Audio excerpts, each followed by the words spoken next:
Hello student, आज हम start कर रहे हैं 9th क्लास फिजिक्स।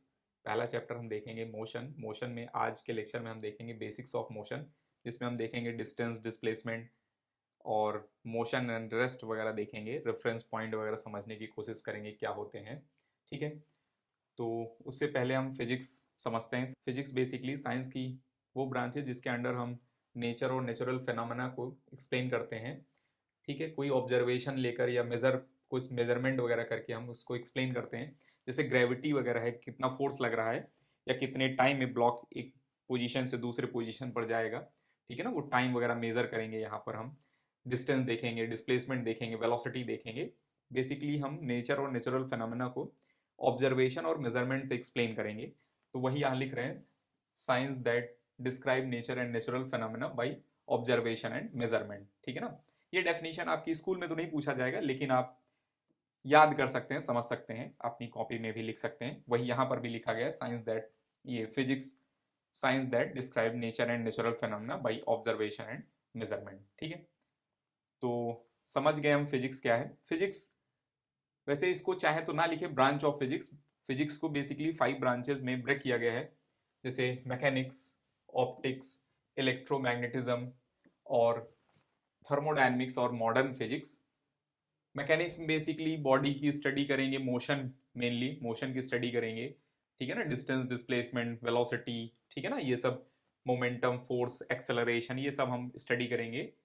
ठीक है ना, मैकेनिक्स के अंडर। अभी आपको समझ में तो नहीं आ रहा होगा कि एक्सेलरेशन क्या है, लेकिन थोड़ा बहुत समझ में आ रहा होगा फोर्स क्या है। ठीक है ना, बॉडी मोशन कर रहे हैं नहीं कर रहे हैं, रेस्ट पर हैं कि चल रहे हैं, डिस्टेंस। ठीक है ना, डिस्प्लेसमेंट, डिस्प्लेसमेंट वर्ड हो सकता है ना सुना हो, लेकिन डिस्टेंस आपने सुना होगा। स्पीड क्या होती है, ठीक है ना, एक्सेलरेशन क्या होता है, बॉडी को एक्सेलरेट कर रहे हैं वो क्या है। ठीक है ना, वो सब इसमें हम मैकेनिक्स के अंडर पढ़ेंगे। और लाइट जो है, 8th क्लास में आपने देखा होगा, लेंस वगैरह के क्वेश्चन कुछ समझे होंगे आपने। ठीक है ना, रिफ्रैक्शन वगैरह देखा होगा आपने, वो सब हम ऑप्टिक्स के अंदर पढ़ते हैं। रिफ्लेक्शन, रिफ्रैक्शन, प्लेन मिरर वगैरह से इमेज फॉर्मेशन वगैरह आपने देखा होगा। ठीक है, और इलेक्ट्रोमैग्नेटिज्म में हम करंट वगैरह के बारे में पढ़ते हैं। ठीक है ना, करंट, मैग्नेटिक फील्ड वगैरह से रिलेटेड यहाँ रहता है। और थर्मोडायनेमिक्स में कुछ वर्क वगैरह रहेगा, वर्क, हीट वगैरह का रिलेशन कुछ देखेंगे यहाँ पर। मेनली हीट समझ लो, हीट वगैरह इसमें देखने को मिलता है। मॉडर्न फिजिक्स में हम, ठीक है ना, यहाँ पर हम एटम वगैरह की स्टडी करेंगे। ये वैसे तो 9th क्लास में थोड़ा बहुत स्ट्रक्चर ऑफ एटम में आप देखोगे। ठीक है, इनको, थर्मोडायनेमिक्स तो अभी नहीं पढ़ना है हमें, इलेक्ट्रोमैग्नेटिज्म भी अभी नहीं पढ़ना है हमें, ऑप्टिक्स भी अभी नहीं पढ़ना है हमें। अभी 9th क्लास में हम ये मैकेनिक्स का कुछ पार्ट पढ़ेंगे।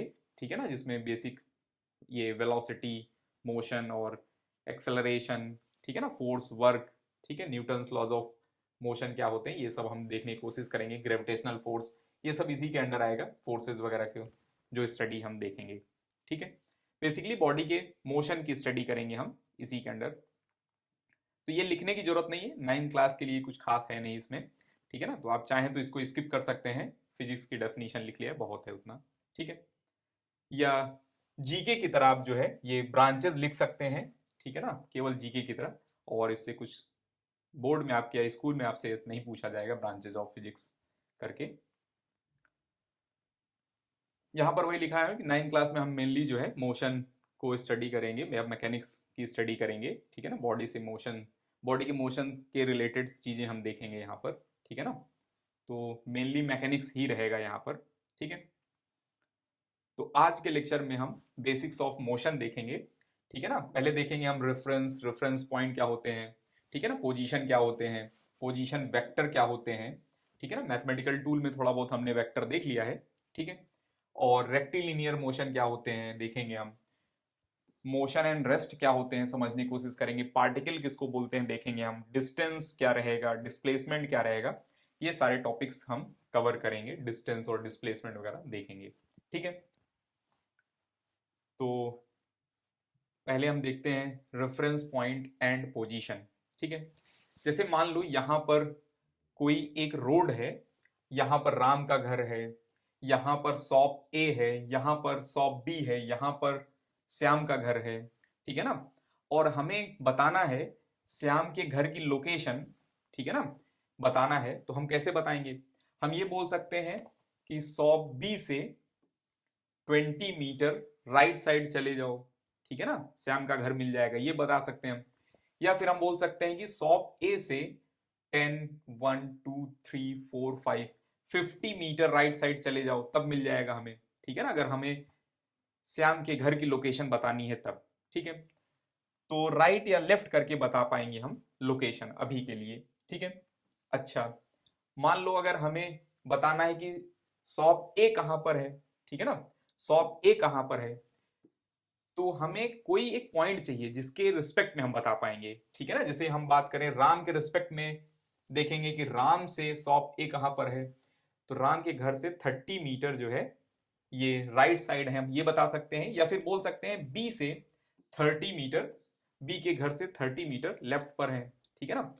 तो बेसिकली यहां जहां से हम बता रहे हैं ना, ये पॉइंट बी से यहां पर है या राम से यहां पर है, तो ये पॉइंट बी जो है रेफरेंस पॉइंट की तरह एक्ट कर रहा है, ठीक है ना, रेफरेंस पॉइंट की तरह एक्ट कर रहा है यही, ठीक है। तो जहां पर भी रेफरेंस पॉइंट रहेगा उसको हम ओरिजिन बोल देते हैं मैथ्स में, अब जब हम देखेंगे उसको हम ओरिजिन बोल देते हैं, ठीक है ना। रेफरेंस पॉइंट को ओरिजिन बेसिकली बोल देंगे कि जहां से सारा मेजरमेंट किया जाएगा उसी को रेफरेंस पॉइंट बोलेंगे हम, ठीक है ना। अभी डिफिनेशन लिखेंगे हम, ठीक है। अभी केवल समझने की कोशिश करो, कुछ लिखना नहीं है अभी हमें। तो जहां से भी मेजरमेंट शुरू होगा उसको हम जीरो बोल देंगे, और अगर उसके राइट साइड जा रहे हैं जैसे 1 मीटर, ठीक है ना, तो +1 +2 मीटर +3 मीटर +4 मीटर, ये कोऑर्डिनेट्स हो गए एक तरह से। और इधर -1 -2 लेफ्ट साइड जो है -1 -2 -3 चलेंगे, ठीक है ना। अच्छा, तो ये बेसिकली जहां से मेजरमेंट शुरू होगा उसी को बोलेंगे हम रेफरेंस पॉइंट, ठीक है। तो 1 डायमेंशन के लिए, 1D के लिए अगर हम बात करें, 1D के लिए तो ये करेक्ट है, ठीक है ना। अगर हम बात करें ऑन अ प्लेन बताना है, ठीक है ना, ऑन अ प्लेन बताना है, तो वहां पर 2 डायमेंशन की हमें जरूरत पड़ रही है, एक एक्स एक्सिस की और एक वाई एक्सिस की जरूरत पड़ रही है, ठीक है ना। थोड़ा बहुत मैथ्स में हमने देखा था एक्स एक्सिस और वाई एक्सिस क्या होते हैं, ठीक है ना। तो यहां पर राइट साइड चलेंगे 1 2 3 4, लेफ्ट साइड चलेंगे तो 1 2 -1 2 3 4 ऐसे ही माइनस में चलेंगे, ठीक है। और वाई डायरेक्शन में जब चलेंगे तो यहां पर 1 2 3 4 5 वाई में यूं चलेंगे और वाई का नेगेटिव इधर रहेगा, ठीक है ना। तो ये ऑन अ प्लेन, किसी प्लेन में जो है लोकेशन अगर हमें बताना हो तो इसकी मदद लेंगे हम, ठीक है ना। जैसे अगर हम बात करें ए पॉइंट का कोऑर्डिनेट, तो ए पॉइंट का कोऑर्डिनेट अगर ध्यान से देखें, ये गलत लिखा गया है अभी, तो ए पॉइंट का अगर हम कोऑर्डिनेट देखें ध्यान से, तो 3 जो है एक्स डायरेक्शन में है ये, और वाई डायरेक्शन में कितने हैं 4, तो यहां ए का कोऑर्डिनेट क्या हो जाएगा 3,4 हो जाएगा, ए का कोऑर्डिनेट, समझ रहे हैं। ऐसे ही अगर हम बात करें बी का कोऑर्डिनेट कितना रहेगा, तो बी जो है एक्स डायरेक्शन में कितने पर है ध्यान से देखना 1, और वाई डायरेक्शन में अगर देखेंगे वाई एक्सिस से, ठीक है ना, डिस्टेंस, वाई एक्सिस में डिस्टेंस कितना ये कवर कर रहे हैं, तो ये हो जाएगा -2, तो यहां पर हो जाएगा 1 -2, इसका कोऑर्डिनेट बोलते हैं इसको हम, ठीक है ना, इसके कोऑर्डिनेट बोलेंगे, ठीक है। सी पॉइंट जैसे है, तो एक्स डायरेक्शन में कितने डिस्टेंस पर है, ये एक्स डायरेक्शन में कितने डिस्टेंस पर है, तो 4 पर है।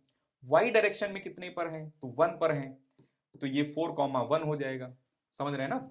अच्छा, डी पॉइंट अगर देखें, डी पॉइंट ओरिजिन ही है तो ये 0,0 ही हो जाएगा, ठीक है। आप ध्यान से ई पॉइंट का लोकेशन लिखो, ई पॉइंट का लोकेशन, ठीक है ना। एक्स कोऑर्डिनेट और वाई कोऑर्डिनेट लिखने की कोशिश करो, ई पॉइंट का पॉज करके लिखो ध्यान से, ई एफ जी, ठीक है ना, इनका लिखो। तो ई पॉइंट का हो गया कितना -3, एक्स कोऑर्डिनेट पहले लिखते हैं कॉमा, वाई कोऑर्डिनेट जो है 2 है इनका, तो 2 हो जाएगा, ठीक है ना। ऐसे ही एफ पॉइंट का अगर देखेंगे तो एक्स कोऑर्डिनेट कहां पर है, ये एक्स कोऑर्डिनेट कहां पर है -4, और वाई कोऑर्डिनेट कितने पर है -2 पर है, ठीक है ना। तो ये बेसिकली इनकी पोजीशंस हो गई, ठीक है ना। ये है रेफरेंस पॉइंट, ये डी जो है रेफरेंस पॉइंट है, रेफरेंस पॉइंट के रिस्पेक्ट में इनकी पोजीशंस हैं ये, ठीक है। अच्छा, अगर हम बात करें जी पॉइंट अगर यहां पर है, तो जी पॉइंट का पोजीशन क्या हो जाएगा, एक्स कोऑर्डिनेट 0 है, एक्स 0 है यहां पर, और वाई कितना है 4 है, ठीक है ना। ऐसे ही एच पॉज करके आप एच का लिखो, ध्यान से एच का लिखो, तो एच का मिल गया होगा आपको -1,0, एक्स कोऑर्डिनेट -1 है और वाई कोऑर्डिनेट कितना है, 0 है, ये मिल जाएगा। ठीक है, तो ये तो 2D क्लियर है। 1D के लिए अगर हम बात करें, मान लो यहां पर एक कोई पॉइंट ए है, ठीक है ना, और यहां पर एक पॉइंट कोई बी है, ठीक है, तो ए और बी का लोकेशन बताना है, तो हम लिखेंगे यहां पर x of a is equal to कितना है, ये 3 या +3 लिख सकते हैं आप, और x of b is equal to कितना लिखा जाएगा, तो ये लिखा जाएगा -4। समझ रहे हैं ना, तो ये जो है लीनियर वाले हैं और ये 2D वाले हैं, ठीक है ना, 1 डायमेंशन और 2 डायमेंशन हमको समझ में आ रहा है। ठीक है, अब हम रेफरेंस पॉइंट की डेफिनेशन देखेंगे। It is point on line, on surface और इन स्पेस। ठीक है ना, ये लाइन पर हो सकता है, ठीक है ना, अगर 1D रहेगा तो लाइन पर हो सकता है, 2D रहेगा मान लो एक प्लेन पर है, ठीक है ना, तो सरफेस पर भी हो सकता है या फिर स्पेस में हो सकता है। ठीक है ना, स्पेस का मतलब 3D में हो सकता है। ठीक है, from which location of object is given, किसी ऑब्जेक्ट की लोकेशन बताना है। ठीक है ना, जैसे मान लो 1D का एग्जांपल लें अगर, तो कोई एक रोड है, रोड पर किसी के घर है या किसी की शॉप है, उनकी लोकेशन बताना है, तो हम उसी रोड पर कोई दूसरा पॉइंट से बताएंगे कि यहां से लेफ्ट चले जाना या यहां से राइट चले जाना, ठीक है ना, या यहां से ईस्ट चलना है, वेस्ट चलना है, बताएंगे हम। ठीक है, तो वही रेफरेंस पॉइंट है, ठीक है, जिसके रिस्पेक्ट में लोकेशन किसी ऑब्जेक्ट का हम बता रहे हैं। ठीक है, तो वही लिख रहे हैं, it is point on line, on surface और in space from which location of object is given for studying motion of object. Motion की स्टडी करने के लिए हम इसकी लोकेशन बताएंगे। ठीक है ना, जैसे मान लो यहां पर ये एक रेफरेंस पॉइंट ले लिया हमने कि ये रेफरेंस पॉइंट है, ठीक है ना, सारा मेजरमेंट यहां से होगा, तो ये ऑब्जेक्ट जो है यहां से लेफ्ट साइड है कुछ डिस्टेंस पर, ठीक है ना, और ये ऑब्जेक्ट जो रहेगा ये राइट साइड है, यहां से रेफरेंस पॉइंट से राइट साइड है ये कुछ डिस्टेंस पर। तो बेसिकली ये रेफरेंस पॉइंट है जहां से सारी डिस्टेंसेस को हम मेजर करेंगे, पोजीशन ऑफ ऑब्जेक्ट मेजर करेंगे, हम ऐसा भी बोल सकते हैं। ठीक है ना, point from which position of object is measured. ठीक है ना, ये सिंपल सी डेफिनेशन भी लिख सकते हैं हम, point from which location of object is measured. ठीक है, या position of object is measured. ठीक है, ये लिख लिया हमने। Reference point is also called as origin, origin भी बोलते हैं इसको। ठीक है, फॉर 1 डायमेंशन ये लिख लो आप, फॉर 1D 1 डायमेंशनल मोशन के लिए ये रहेगा, ठीक है ना, ये ओरिजिन रहेगा जैसे, ठीक है ना, फॉर 1 डायमेंशन मोशन के लिए। ठीक है, इसको पॉज करके बना लेना अपनी कॉपी में। और 2 डायमेंशन के लिए कुछ ऐसा रहेगा, ठीक है ना, 2 डायमेंशन के लिए कुछ यूं रहेंगे। ठीक है, ये लिखने की जरूरत नहीं है, ये 0,0 है, यहाँ का 0 है। ठीक है, चाहे तो इसको पूरा मत बनाओ, आप ऐसे बना लो, x है, ये y है, और ये हो गया 0,0। ठीक है, और कोई कोऑर्डिनेट है यहां पर x, y है, और x क्या होता है, ये डिस्टेंस होता है x। ठीक है ना, और y कोऑर्डिनेट क्या होता है, y कोऑर्डिनेट क्या होता है, ये जो हाइट है बेसिकली, ठीक है ना, ये जो हाइट है ये बेसिकली इसका y कोऑर्डिनेट रहेगा, ऐसा समझ लो। ठीक है, चलिए अब बात है पोजीशन। तो रेफरेंस पॉइंट फिक्स हो गया, ठीक है ना, रेफरेंस पॉइंट से जो डिस्टेंस आएगा या जो पोजीशन आएगा रेफरेंस पॉइंट के रिस्पेक्ट में, ऑब्जेक्ट कहां पर है उसी को बोलेंगे हम पोजीशन ऑफ ऑब्जेक्ट। तो यहां लिख रहे हैं location of object with respect to reference point. तो पहले हमने ओरिजिन देख लिया, ओरिजिन के रिस्पेक्ट में ऑब्जेक्ट कहां पर है उसी को बोल देंगे पोजीशन ऑफ ऑब्जेक्ट। ठीक है ना, ओरिजिन के रिस्पेक्ट में ऑब्जेक्ट कहां पर है उसी को बोलेंगे हम पोजीशन ऑफ ऑब्जेक्ट। तो पोजीशन इन 1 डायमेंशन मोशन, अगर हम बात करें 1 डायमेंशन मोशन में, ठीक है ना, तो straight line motion 1 dimension motion में कुछ ऐसे पोजीशन बताएंगे, जैसे मान लो हमसे बोला जाए कि ए का पोजीशन क्या है बताओ, तो हम बताएंगे ए का पोजीशन इज 3 मीटर। ठीक है ना, हमसे बोला गया बी का पोजीशन बता दो क्या है, बी का पोजीशन, तो बी का पोजीशन क्या बताएंगे हम, -3 मीटर। समझ पा रहे हैं ना, ए का पोजीशन पूछा गया 3 मीटर, बी का पोजीशन पूछा गया -3 मीटर। मान लो यहां पर कोई पॉइंट सी है, आप ध्यान से बताना कि सी का पोजीशन क्या है, तो सी का पोजीशन क्या रहेगा, +5 मीटर। ठीक है ना, इतना तो समझ में आ रहा है हमें, एक्स जो है यहां पर है, यहां पर है, यहां पर है। ठीक है ना, चलिए position in two dimensional motion. ठीक है, तो ये अभी देख चुके थे हम, वही फिर से देख रहे हैं। ये है 0,0 एक पॉइंट ओरिजिन है। ओरिजिन के रिस्पेक्ट में हमें बताना है, मान लो ये पॉइंट ए है, आप बताओ ध्यान से, ये पॉइंट ए है, ये पॉइंट लेट्स बी है, और ये पॉइंट सी है, और ये पॉइंट डी है। तो पोजीशन बताना है हमें, ठीक है ना। पोजीशन ऑफ डी क्या है, ए क्या है, बी क्या है, सी क्या है, इन सबको पोजीशन बताओ फास्ट पॉज करके।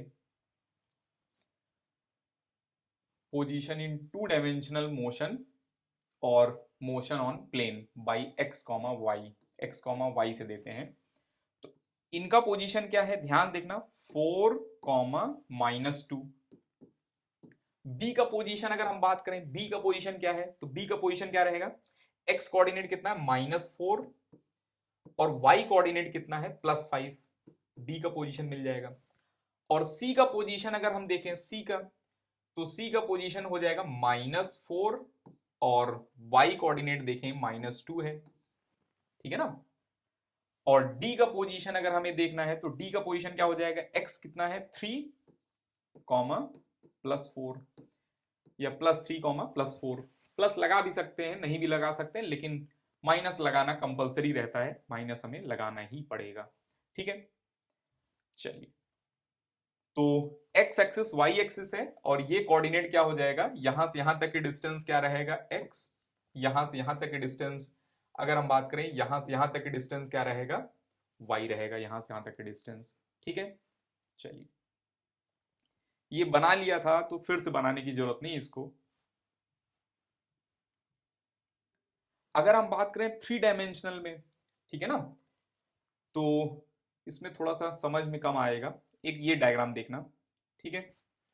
एक पार्टिकल है जिनकी लोकेशन ये है, बेसिकली यहां से ओरिजिन से 1 यूनिट 2 यूनिट एक्स में गए हम, ठीक है ना, एक्स की डायरेक्शन में गए हम 2 यूनिट, और इसके बाद वाई डायरेक्शन में 1 unit 1 unit 1 unit 3 unit y direction में गए हम, ठीक है ना। उसके बाद जेड डायरेक्शन में, ध्यान से देखना, जेड डायरेक्शन में 4 यूनिट गए हैं, जेड डायरेक्शन में हम 4 यूनिट गए हैं जेड डायरेक्शन में। तो यहां पर लिखा जाता है x comma y comma z. X में कितना गए हैं, वाई में कितना गए हैं, और जेड का लोकेशन क्या है, ऐसे लिखा जाएगा। तो एक्स कितना है 2, वाई 3 और जेड क्या है 4। समझ में आ रहा है, ठीक है ना। तो पहले एक्स एक्सिस, उसके बाद वाई एक्सिस, उसके बाद जेड एक्सिस, तो हमको मिल जाएगा इसका कोऑर्डिनेट, इसका पोजीशन, बेसिकली इस पार्टिकल का पोजीशन ये है, ठीक है ना, x comma y comma z, 3 dimensional. वैसे 9 क्लास में उतना तो जरूरत नहीं है, लेकिन लिख लो, ठीक है ना। ये डायग्राम कॉम्प्लेक्स है, इसको बनाने की जरूरत नहीं है आपको, आप ये डायग्राम बना लो। यहां से यहां तक डिस्टेंस क्या रहेगा, एक्स, ठीक है ना, ये डिस्टेंस। और ये डिस्टेंस देखेंगे अगर हम वाई डायरेक्शन में जा रहे हैं, ठीक है ना, बेसिकली ये डिस्टेंस अगर हम बात करें यहां से लेकर यहां तक की डिस्टेंस, ये वाई रहेगा। और जेड डायरेक्शन अगर देखें, तो जेड यहां से लेकर यहां पर गए हैं, तो जितना ऊपर चल रहे हैं दैट इज जेड, जितना ऊपर चल रहे हैं दैट इज जेड, ठीक है ना। X comma y comma z, ये हो जाएगा 3 डायमेंशनल के लिए, फॉर 3 डायमेंशनल मोशन ये हो जाएगा कोऑर्डिनेट। समझ रहे हैं। चलिए, हमें मेनली 9 क्लास में एक्स की ही जरूरत पड़ेगी, ठीक है ना। एक्स मींस 1 डायमेंशन मोशन की ही जरूरत पड़ेगी, ठीक है। तो यहां लिख रहे हैं, क्वेश्चन देखना, if position of object at time T in second, यहां पर ऐसे लिखा जाएगा टी ब्रैकेट में एस, इसका मतलब है टाइम जो है सेकंड में है, ठीक है ना। Is x is equal to 4t² plus 2t plus 1। तो ये है एक्स का इक्वेशन, बेसिकली दे दिया गया है, पोजीशन फंक्शन ऑफ टाइम, ठीक है ना। यहां पर अगर हम टाइम पुट करेंगे तो एक्स मिल जाएगा हमें, ठीक है। तो then find position at t is equal to 2 second और t is equal to 1 minute. तो ध्यान से देखना कैसे कैलकुलेट कर रहे हैं। तो पहले हम निकाल रहे हैं पोजीशन ऑफ x, ऐसे लिख सकते हैं हम t एट 1 सेकेंड, ठीक है ना। तो t एट 1 सेकेंड ऐसे लिख सकते हैं हम कि x की position t is equal to 1 second पर क्या रहेगा। तो 4, जहां पर टाइम है वहां टाइम रख दो, 2 सेकेंड वहां रख दो, 2 का स्क्वायर प्लस 2 इंटू 2 प्लस 1, तो यहां पर ये कितना मिल जाएगा, 4 इंटू 4 16 प्लस 4 ये मिल जाएगा और प्लस 1, तो यहां पर मिल जाएगा 20 प्लस 21, समझ रहे हैं ना, मीटर। ये मिल जाएगा हमें पोजीशन x का t is equal to 2 second पर। अच्छा, t is equal to 1 minute पर चाहिए, तो ध्यान से 1 minute correspond to 60 second, 1 minute correspond to 60 second, तो हमें जो है पोजीशन चाहिए t is equal to 60 second पर। तो t is equal to 60 second पर जब देखेंगे तो वहां t इज इक्वल टू 60 रख दो टाइम की जगह पर, तो यहां पर आ जाएगा 4 इंटू 60 का स्क्वायर प्लस 2 इंटू 60 और प्लस 1, ठीक है ना। अब इसको मल्टीप्लाई कर देंगे, 4 इंटू दिस प्लस 120 प्लस 1, तो यहां तो 1 ही आ जाएगा 120, और इसको पहले मल्टीप्लाई कर लेते हैं हम, ठीक है ना। 4 4 14, ठीक है, 12 प्लस 2 14 आ जाएगा, और इसको ऐड करेंगे तो यहां मिल जाएगा हमें 1 2 5 4 1 मीटर। तो ये हो जाएगा पार्टिकल का position t is equal to 1 minute पर, समझ गए। चलिए अब हम बात करेंगे पोजीशन वेक्टर। वैसे तो 9 क्लास में पोजीशन वेक्टर से कोई लेना देना नहीं है, ठीक है ना, बस हमारा कॉन्सेप्ट क्लियर हो मोशन का, इसलिए हम देख रहे हैं वेक्टर, ठीक है ना, ताकि हमें 11th वगैरह में दिक्कत ना आए, ठीक है ना, बेसिक हम थोड़ा सा देख रहे हैं बस। तो हम मैथमेटिकल में देख चुके हैं, बेसिक मैथ्स में वेक्टर जब हमने पढ़ा था वहां देखा था कि कहीं लिखा गया है x, y, z, ये है पोजीशन, और पोजीशन वेक्टर कैसे लिखते हैं, तो कुछ नहीं करना है हमें, बस लिखना है पोजीशन वेक्टर को हम r वेक्टर से रिप्रेजेंट करते हैं, तो r वेक्टर क्या हो जाएगा, x coordinate i cap, y का कोऑर्डिनेट j कैप और प्लस z का कोऑर्डिनेट k कैप, ठीक है। जब पोजीशन लिखते हैं तो कॉमा से लिखते हैं हम, ठीक है ना, और जब पोजीशन वेक्टर लिखते हैं तो हम वेक्टर फॉर्म में ये आई कैप यूनिट वेक्टर जो इनका बताया गया था आपको, ठीक है ना, और प्लस करके लिखते हैं हम, ठीक है। एक्स डायरेक्शन के यूनिट वेक्टर को आई कैप से लिखते हैं, वाई डायरेक्शन के यूनिट वेक्टर को, पॉजिटिव वाई डायरेक्शन के यूनिट वेक्टर को जे से लिखते हैं, और जेड के डायरेक्शन को के से लिखते हैं, ठीक है। चलिए, तो ये रिप्रेजेंटेशन का तरीका है पोजीशन वेक्टर रिप्रेजेंटेशन का, ठीक है। अब हम समझते हैं पार्टिकल। बार बार हम फिजिक्स में एक वर्ड यूज करेंगे पार्टिकल, ठीक है ना। बेसिकली पार्टिकल बहुत ही छोटे जो है ऑब्जेक्ट को हम बोलेंगे पार्टिकल, बहुत ही छोटे ऑब्जेक्ट जो रहेंगे पार्टिकल बोल देंगे, ठीक है। जैसे मान लो इलेक्ट्रॉन, प्रोटॉन वगैरह, ये सब पार्टिकल की कैटेगरी में आ जाएंगे, ठीक है। पार्टिकल को यहां हम बोल रहे हैं पॉइंट ऑब्जेक्ट, ठीक है ना। पार्टिकल को यहां हम डेफिनेशन में बोल रहे हैं स्टार्टिंग में कि ये पॉइंट ऑब्जेक्ट है। पॉइंट ऑब्जेक्ट बेसिकली सराउंडिंग के रिस्पेक्ट में, जिसमें स्टडी चल रही है उसके रिस्पेक्ट में वो पार्टिकल रहेगा। जैसे मान लो रूम की स्टडी होगी तो वहां एक डस्ट जो है, डस्ट एक पार्टिकल की तरह ट्रीट कर लेंगे हम, ठीक है ना। पूरी बॉडी की स्टडी होगी, जो बैक्टीरिया वगैरह बॉडी में होंगे वो एक पार्टिकल की तरह एक्ट कर जाएंगे, ठीक है ना। हीमोग्लोबिन जो होंगे वो एक पार्टिकल की तरह एक्ट कर जाएंगे, ठीक है ना। जो छोटे छोटे मॉलिक्यूल्स होंगे वो एक पार्टिकल की तरह एक्ट करेंगे, ठीक है। और अगर बहुत बड़े की स्टडी करेंगे, अभी जैसे हमने समझा कि पूरे यूनिवर्स की स्टडी हो रही है, वहां अर्थ हमारा सन पार्टिकल की तरह एक रहेगा, ठीक है ना। तो पार्टिकल की डायमेंशन फिक्स नहीं है कि क्या है, लेकिन बहुत छोटे हैं, बस इतना समझ में आना चाहिए हमें, बहुत छोटे हैं ये, ठीक है। When the size of an object is much smaller, ठीक है ना, compare to the distance it cover, the object is considered a point object. जो भी डिस्टेंस वगैरह ये कर रहे हैं, ठीक है ना, उसके रिस्पेक्ट में उसका डायमेंशन बहुत छोटा होना चाहिए, उसको हम बोल देंगे पार्टिकल। जैसे मान लो अर्थ के रिस्पेक्ट में ये सैटेलाइट जो है एक पार्टिकल रहेगा, यहां जूम करके बनाया गया है इसको, ठीक है ना। यहाँ जो ये सैटेलाइट है इसको बहुत लार्ज करके बनाया गया है, एक्चुअल में तो यहाँ डॉट भी नहीं रहेगा पार्टिकल, ठीक है ना। ये सैटेलाइट जो अगर अर्थ इतने बड़े हैं हमारे, तो यहां पर बहुत ही डस्ट जितना, मतलब ये तो बन भी नहीं पाएगा, उतने छोटे पार्टिकल हैं, ठीक है ना। ये पूरा का पूरा सैटेलाइट जो है एक पार्टिकल की तरह ट्रीट हो जाएगा, ठीक है ना। अगर पूरे इसकी पाथ की स्टडी कर रहे होंगे तब हम पूरे पाथ की स्टडी जब करेंगे तो ये एक पार्टिकल की तरह ही रहेगा। ठीक है, तो पार्टिकल की कोई डायमेंशन या कोई यूनिट नहीं है कि इतने मीटर में रहेंगे, ठीक है ना, 1 सेंटीमीटर या किलोमीटर में रहेंगे, कुछ भी हो सकता है। बस ये दिमाग में रखना है, बहुत छोटा होगा as compared to path covered, ऐसा समझ लो, as compared to path covered बहुत छोटे होंगे ये। ठीक है, जैसे एक ट्रेन जम्मू कश्मीर से कन्याकुमारी जा रहे हैं तो वहां पर जो है ट्रेन को पार्टिकल की तरह ट्रीट कर सकते हैं हम। ठीक है ना, बहुत लार्ज डिस्टेंस है उसके कंपेयर में ट्रेन बहुत छोटे हैं। ठीक है, ट्रेन एक पार्टिकल की तरह ट्रीट कर लेंगे वहां पर हम। ठीक है, चलिए अब हम देखेंगे मोशन एंड रेस्ट। ठीक है, हम जो है कब बोलेंगे कि बॉडी मोशन में है या हम बोलेंगे कब बोलेंगे कि बॉडी रेस्ट में है, तो बेसिकली हमारे रिस्पेक्ट में जब पोजीशन चेंज हो रहा होता है, ठीक है ना, कोई ऑब्जेक्ट हमसे दूर जा रहा है या हमसे पास आ रहा है, ठीक है ना, तब हम बोलेंगे ऑब्जेक्ट जो है मोशन में है। ठीक है ना, या हमको मूव करता हुआ दिखे, सिंपल हमको मूव करता हुआ दिखे, तब हम बोलेंगे पार्टिकल जो है या ऑब्जेक्ट जो है मोशन में है। ठीक है ना, हमारे दिमाग में यही बेसिक आइडिया रहता है मोशन और रेस्ट का, कि कोई रेस्ट पर है, हमारे रिस्पेक्ट में रेस्ट डिस्टेंस वगैरह चेंज नहीं हो रही है, पोजीशन चेंज नहीं हो रही है, तो उसको बोल देंगे हम कि वो ये ऑब्जेक्ट जो है रेस्ट पर है।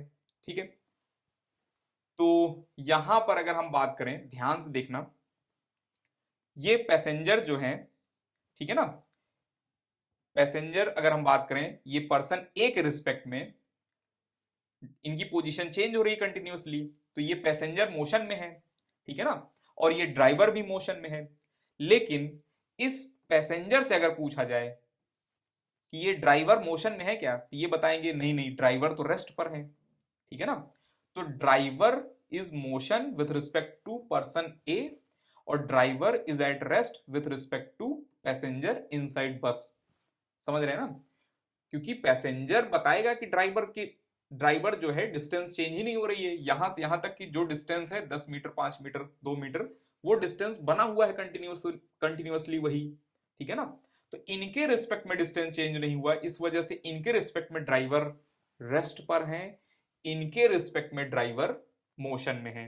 समझ रहे हैं ना, फिजिक्स में हम ऐसे ही एक्सप्लेन करेंगे रेस्ट एंड मोशन।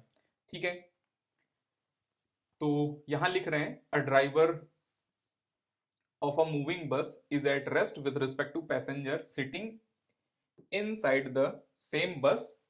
ठीक है ना, but motion with respect to person on ground. तो ग्राउंड के रिस्पेक्ट में ड्राइवर मोशन में है, ग्राउंड वाले पर्सन के रिस्पेक्ट में ड्राइवर मोशन में है, लेकिन अगर हम बात करें उसी बस के पैसेंजर के रिस्पेक्ट में तो ड्राइवर रेस्ट पर ही है, ध्यान रखना। ठीक है ना, चलिए नेक्स्ट जो है, जैसे यहां पर देखना, अगर पर्सन बी से पूछा जाए कि ये जो चेयर है, लिफ्ट है, ये लिफ्ट 10 मीटर पर सेकंड से ऊपर जा रहे हैं, लिफ्ट ऊपर जा रहे हैं, ठीक है ना, और पर्सन बी से पूछा गया कि ये चेयर मोशन में है क्या, तो ये पर्सन बताएंगे कि नहीं, मोशन में नहीं है, उनको दिख ही नहीं रहा है, उनको दिख रहा है कि रेस्ट पर है सब कुछ। ठीक है ना, लेकिन इन पर्सन से पूछा जाए कि ये चेयर मोशन में क्या, ये ग्राउंड पर है, मान लो हम मान के चल रहे हैं ग्राउंड पर है, तो बताएंगे कि विथ रिस्पेक्ट टू पर्सन ए, मतलब ये खुद बताएंगे कि इनके रिस्पेक्ट में ये चेयर मोशन में है। तो हम बोल सकते हैं chair is in motion with respect to person A and rest with respect to person B. समझ रहे हैं, तो रेस्ट और मोशन अलग अलग ऑब्जर्वर के लिए अलग अलग हो सकता है। समझ रहे हैं ना, एब्सोल्यूट रेस्ट का मतलब है कि सभी के रिस्पेक्ट में रेस्ट में हो, या एब्सोल्यूट मोशन का मतलब है सभी ऑब्जर्वर के रिस्पेक्ट में मोशन में हो। एब्सोल्यूट रेस्ट एब्सोल्यूट मोशन जैसा कुछ नहीं होता है। समझ रहे हैं ना, मोशन और रेस्ट जो है रिलेटिव टर्म है। ठीक है ना, ये ऑब्जर्वर के रिस्पेक्ट में डिपेंड करेंगे कौन ऑब्जर्वर है। जैसे ये चेयर जो है इनके रिस्पेक्ट में रेस्ट में है और चेयर इनके रिस्पेक्ट में मोशन में है। ठीक है ना, तो हम ये नहीं बोल सकते चेयर इज इन मोशन या फिर रेस्ट एब्सोल्यूट मोशन, ये नहीं बोल सकते हैं। ठीक है, मोशन और रेस्ट जो है रिलेटिव टर्म है, इतना हमारे दिमाग में होना चाहिए। ठीक है, तो यहां लिख रहे हैं a chair in lift is at rest with respect to person inside the lift but in motion with respect to person on floor. ठीक है ना, और लिख रहे हैं हम, ये सेंटेंस याद रखना है हमें। ठीक है ना, there is no absolute motion and rest ये हमारे दिमाग में होना चाहिए। कोई एब्सोल्यूट मोशन, एब्सोल्यूट रेस्ट जैसा कुछ नहीं होता है। और rest and motion are relative term, ये रिलेटिव टर्म है, ठीक है ना। किसी के रिस्पेक्ट में हो सकता है मोशन में हो, किसी के रिस्पेक्ट में वो रेस्ट पे हो, ठीक है ना। और rest and motion are meaningless without an observer, ठीक है ना। जब ऑब्जर्वर ही नहीं पता है तो रेस्ट एंड मोशन की बात हम कर ही नहीं सकते, ठीक है ना। और मान लो नहीं दिया गया है तो हम बाय डिफॉल्ट ग्राउंड को ऑब्जर्वर मान के चलेंगे, जो पर्सन ग्राउंड पर है उसी को ऑब्जर्वर मान के चलेंगे, अगर कुछ नहीं दिया जाएगा तब, समझ रहे हैं। अदरवाइज जो जिस ऑब्जर्वर के रिस्पेक्ट में पूछा जाएगा उसी ऑब्जर्वर के रिस्पेक्ट में वो आंसर दिया जाएगा, ठीक है। चलिए, तो यहां पर जो अभी तक लिखा, आप चाहे तो उसको लिख लिया तो अच्छा है, वो सब सेंटेंस ये सब लिखने की जरूरत तो नहीं थी, ठीक है ना। ये सब एग्जाम्पल लिखने की जरूरत तो नहीं थी, वो समझने के लिए था केवल, ठीक है। ये डायग्राम वगैरह भी नहीं बनाना है।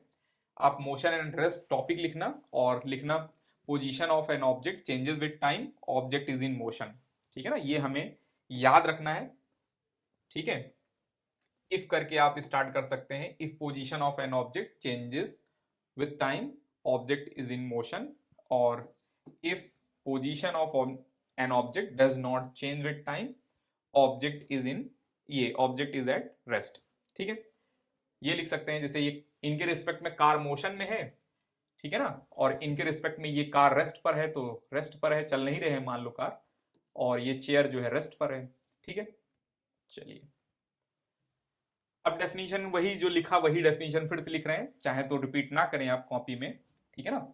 If position of object changes with time, ठीक है, with respect to observer, then object is said to be in motion, ठीक है ना। With respect to that observer, ध्यान रखना ये थोड़ा सा इंपॉर्टेंट है, ठीक है। With respect to that observer, ये अगर डेफिनेशन लिख रहे हैं तो बहुत अच्छा है डेफिनेशन है ये, ठीक है ना, बहुत ही अच्छी डेफिनेशन है। If object, if position of object changes with time with respect to observer, time के साथ ऑब्जर्वर के रिस्पेक्ट में पोजीशन चेंज हो रहा हो, object is said to be in motion with respect to that observer, ठीक है ना। उस ऑब्जर्वर के रिस्पेक्ट में, जिस ऑब्जर्वर के रिस्पेक्ट में अगर पोजीशन चेंज हो रहा है, उस ऑब्जर्वर के रिस्पेक्ट में ये मोशन में रहेंगे। If position of object does not change with time, then object is at rest, ठीक है। और अगर चेंज नहीं होगा तो ऑब्जेक्ट रेस्ट पर है, ये हमको समझ में आ रहा है, ठीक है। चलिए, ये सेंटेंस आपको नहीं लिखना, बस समझने के लिए है, ठीक है ना। वैसे तो मोशन बहुत कॉम्प्लेक्स हैं, ठीक है ना, बहुत सारे मोशन बहुत कॉम्प्लेक्स रहेंगे, ठीक है। लेकिन इस चैप्टर में हम रेक्टिलिनियर मोशन देखेंगे, बहुत सिंपल सा जो मोशन रहेगा, स्ट्रेट लाइन वाले मोशन जो रहेंगे उसको रेक्टिलिनियर मोशन बोलते हैं, आगे देखेंगे हम उनको ही देखेंगे। और यूनिफॉर्म सर्कुलर मोशन, ठीक है ना, सर्कल पर यूनिफॉर्म स्पीड या कांस्टेंट स्पीड से जब चलते हैं उनको देखेंगे। ये दो मोशन हम देखेंगे, वैसे तो बहुत सारे मोशन है, ठीक है ना। तो वही लिख रहे हैं, मोस्ट मोशन आर कॉम्प्लेक्स, ठीक है ना। Some objects may move in straight line, other may take circular path, ठीक है। सम में रोटेट, ठीक है, अदर में वाइब्रेट, ठीक है। There may be situation involving combination of these, ठीक है। तो जैसे ये मान लो ऑसिलेशन वगैरह मोशन है, वैसे तो इतना नहीं जानना है हमें, ये वाइब्रेशन मोशन है, जैसे वाइब्रेट कर रहे हैं इधर से, स्प्रिंग ब्लॉक सिस्टम है ये, ठीक है। ब्लॉक को यहाँ से जब रिलीज करेंगे या यहाँ से रिलीज करेंगे तो ये ऑसिलेट करेंगे काफी देर देर तक। यहाँ पर स्पिनिंग टॉप है, ये भी मोशन कर रहे हैं, ठीक है ना। कोई पर्सन जो है यहाँ पर रोटेट वगैरह कर रहे हैं, ठीक है। ये एक झूला है, ये सर्कुलर मोशन वगैरह परफॉर्म करेंगे, ठीक है। ये इनके कॉम्बिनेशन हो सकते हैं। एक सैटेलाइट है, ये अर्थ के अराउंड सर्कुलर मोशन परफॉर्म कर रहे हैं, ठीक है ना। ये जो है अर्थ जो है सन के अराउंड एलिप्टिकल मोशन रहता है, या सर्कुलर मोशन आपके लिए समझ सकते हैं आप थोड़ा बहुत, ठीक है ना। कुछ ऐसा मोशन रहेगा, इसको हायर क्लासेस में हम देखेंगे।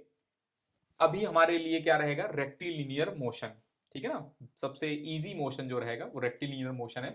बेसिकली ये जब स्ट्रेट लाइन में कोई ऑब्जेक्ट मोशन करता है तो उसको हम बोलते हैं रेक्टिलिनियर मोशन, ठीक है। मोशन इन स्ट्रेट लाइन को बोलेंगे रेक्टिलिनियर मोशन, ठीक है। हो सकता है वो वापस आ जाए, हो सकता है उसी डायरेक्शन में चलता जाए चलता जाए चलता जाए, ठीक है ना, एक्स डायरेक्शन में या वाई डायरेक्शन में या जेड डायरेक्शन में, किसी भी डायरेक्शन में चलता जाए वो एक ही डायरेक्शन में, या वापस आ जाए उसी पाथ पर, तो उसको हम बोलते हैं रेक्टिलिनियर मोशन। सिंपल अगर हम बात करें तो मोशन अलोंग स्ट्रेट लाइन, ठीक है ना, motion along straight line is called rectilinear motion, ठीक है। कोई ऑब्जेक्ट अगर ड्रॉप करते हैं, कोई बॉल लिया हमने, बॉल को ड्रॉप करेंगे तो वो बॉल रेक्टिलिनियर मोशन परफॉर्म करते हैं, ठीक है ना। या फिर कोई ऑब्जेक्ट है एक ही डायरेक्शन में चल रहा है, जैसे मान लो ये एक्स डायरेक्शन है, ये वाई डायरेक्शन है, एक ही डायरेक्शन में चलता जा रहा है चलता जा रहा है स्ट्रेट लाइन में, ठीक है ना, ये भी रेक्टिलिनियर मोशन रहेंगे, ठीक है। या फिर एक्स के पैरेलल कहीं चलते जा रहे हैं चलते जा रहे हैं चलते जा रहे हैं, ये भी रेक्टिलिनियर मोशन है, ठीक है। डायरेक्शन में रिवर्स, ठीक है ना, इन रेक्टिलिनियर मोशन डायरेक्शन रिवर्स हो सकती है। जैसे एक बॉल लिया हमने, बॉल थ्रो किया, ठीक है ना, वर्टिकली अप, ये गए और वापस उसी लाइन में, ये थोड़ा सा डिस्टेंस बना दिया है ताकि आपको दिख सके, एक्चुअल में उसी लाइन में जब वापस आएंगे उसी को हम रेक्टिलिनियर मोशन बोलेंगे, ठीक है ना, अदरवाइज वो प्रोजेक्टाइल वगैरह हो जाएगा, आगे देखेंगे हम। तो ये थ्रो किया गया बॉल, उसी पाथ पर ही वापस आ गए, तो यहां पर डायरेक्शन ऑफ वेलोसिटी या डायरेक्शन ऑफ मोशन चेंज हुआ। पहले जो है अपवर्ड जा रहे थे, फिर डाउनवर्ड आ रहे हैं, ठीक है ना, तो डायरेक्शन में चेंज, इसको बोल सकते हैं हम कि डायरेक्शन चेंज हुआ है यहां पर, ठीक है। एसएचएम में ये, एसएचएम तो आपको नहीं समझ में आएगा, ये मान लो ऑसिलेट कर रहे हैं यहाँ पर, ठीक है ना, तो यहाँ पर टू एंड फ्रो मोशन हो रहा है, कभी इधर जाएंगे कभी इधर जाएंगे कभी इधर जाएंगे कभी इधर, तो राइट कभी जा रहे हैं कभी लेफ्ट जा रहे हैं, तो यहाँ वेलोसिटी या फिर मोशन की डायरेक्शन चेंज हो रही है, ठीक है ना, ऑब्जेक्ट जिधर जा रहे हैं उसकी डायरेक्शन चेंज हो रही है, ठीक है। तो ये सेंटेंस आपको याद रखना है, हो सकता है कोई एग्जाम दे आप टिक वगैरह करने के लिए उसमें आए, ये सेंटेंस दिमाग में होना चाहिए आपके, ये लिख लेना अपनी कॉपी में, ठीक है। रेक्टिलिनियर मोशन की डेफिनेशन, ठीक है ना, ये एग्जाम्पल भी लिख सकते हैं आप, ठीक है, 9th क्लास है आपका, इतना लिख सकते हैं आप। और हो सके तो ये डायग्राम भी बना लेना, पॉज करके इसको बना लो।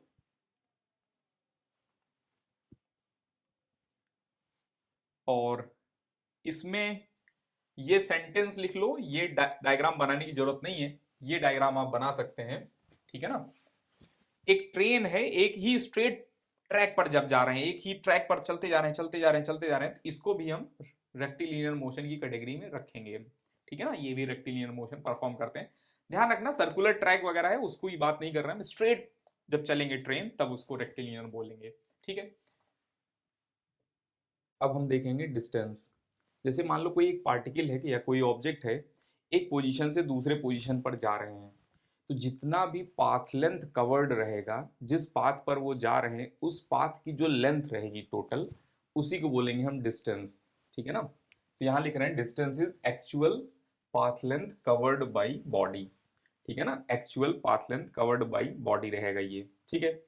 जैसे मान लो ये कोई एक्स वाई प्लेन है, एक पार्टिकल यहां पर थे, एक्स वाई प्लेन का मतलब होता है कि ग्राउंड समझ लो, ये ग्राउंड को हमने यूं प्लॉट कर दिया है, ठीक है ना, जैसे आप गूगल मैप देखते हैं, जस्ट लाइक दैट, ये गूगल मैप है समझ लो।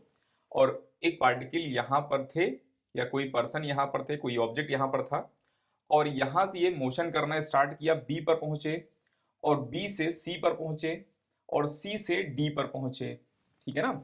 तो यहां से यहां ए से बी अगर हमसे पूछा जाए कि ये लेंथ कितना है, तो हम बोलेंगे यहाँ का एक्स कोऑर्डिनेट और यहाँ का एक्स कोऑर्डिनेट का डिफरेंस देख लो, ठीक है ना, क्योंकि वाई में कोई चेंज आया नहीं है, तो 4 - 1 3 मीटर हो जाएगा ये।